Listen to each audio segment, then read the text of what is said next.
Hi friends, అందరూ ఎలా ఉన్నారు? మేమైతే చాలా బాగున్నాము. మరి ఇప్పుడు ఎండలు బాగా ఉన్నాయి కదండి, చల్లగా తినాలనిపిస్తుంది అన్నారు పిల్లలు. అయితే ఐస్ క్రీమ్ చేద్దామని చెప్పి ఐస్ క్రీమ్ తీసానండి. దీనికి కావాల్సిన 3 ఇంగ్రీడియంట్స్ ఉంటే సరిపోయిద్దండి. మరగబెట్టిన పాలు, జీడిపప్పులు, బాదం పప్పులు, ఇవి నానబెట్టుకొని పక్కన పెట్టుకోవాలండి. కస్టర్డ్ పౌడర్ అండి, వెన్నెలా ఫ్లేవర్ ఉంటే ఇంకా చాలా బాగుంటుంది. ఈ పాలలు కొంచెం వేసుకొని బాదం పప్పులు ఇలా నానబెట్టుకోవాలండి. ఒక 5 మినిట్స్ నానబెట్టుకున్న తర్వాత ఇప్పుడు కస్టర్డ్ పౌడర్లో 2 స్పూన్స్ తీసుకున్నానండి. ఆ 2 స్పూన్స్లో 2 స్పూన్స్ పాలు వేసుకొని మిక్స్ చేసుకోవాలండి. బాగా ఉండలు లేకుండా దాన్ని బాగా మిక్స్ చేసుకొని పక్కన పెట్టుకోవాలండి.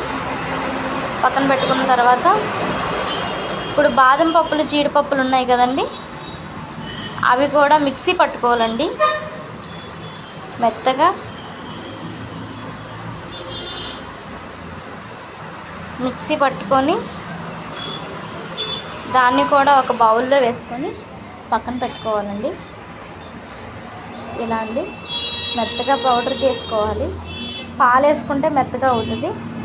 దాన్ని కూడా పక్కన పెట్టుకోవాలి. అయితే ఈ పాలు ఇప్పుడు మరగబెడుతున్నానండి. మీగడతో ఉండేటట్టు మరగబెట్టుకోవాలండి, ఎందుకంటే టేస్ట్ బాగుండిద్ది.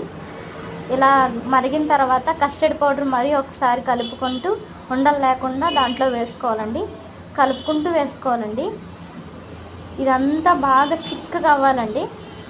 కలుపుతూనే ఉండాలండి ఎక్కువ శాతం, లేదంటే ఉండలు కట్టేసిద్ది. కలిపిన తర్వాత మనం బాదపప్పులు, జీడిపప్పులు మిక్సీ పట్టుకున్నాం కదండి, అది కూడా వేసుకోవాలి. వేసుకొని బాగా కలుపుతూ ఉండాలండి. దాన్ని ఉండలు కట్టకుండా కలుపుతూ మాడకుండా ఉండాలండి. చిక్కగా అయ్యేంత వరకు కలుపుతూనే ఉండాలండి. చిక్కగా అయిన తర్వాత తీసి పక్కన పెట్టుకొని చల్లారి పెట్టుకోవాలండి. చల్లారిన తర్వాత ఇదిగోండి ఇలా వస్తుంది కదా, ఇలాంటి ముద్దలా వచ్చినాక ఒకసారి మిక్సీ పట్టుకోవాలండి. మిక్సీ పట్టుకొని ఒక 2 టైమ్స్ తిప్పి దాంట్లో షుగర్ వేసుకోవాలండి. సరిపడిన మీకు ఎంత షుగర్ కావాలో, నాకైతే 3 స్పూన్స్ పట్టిందండి. మీకు ఎంత కావాలో అంత వేసుకొని మరొకసారి మిక్సీ పట్టుకోవాలండి. మిక్సీ పట్టుకొని ఒక బౌల్లో తీసుకొని ఫ్రిడ్జ్లో పెట్టుకోవాలండి.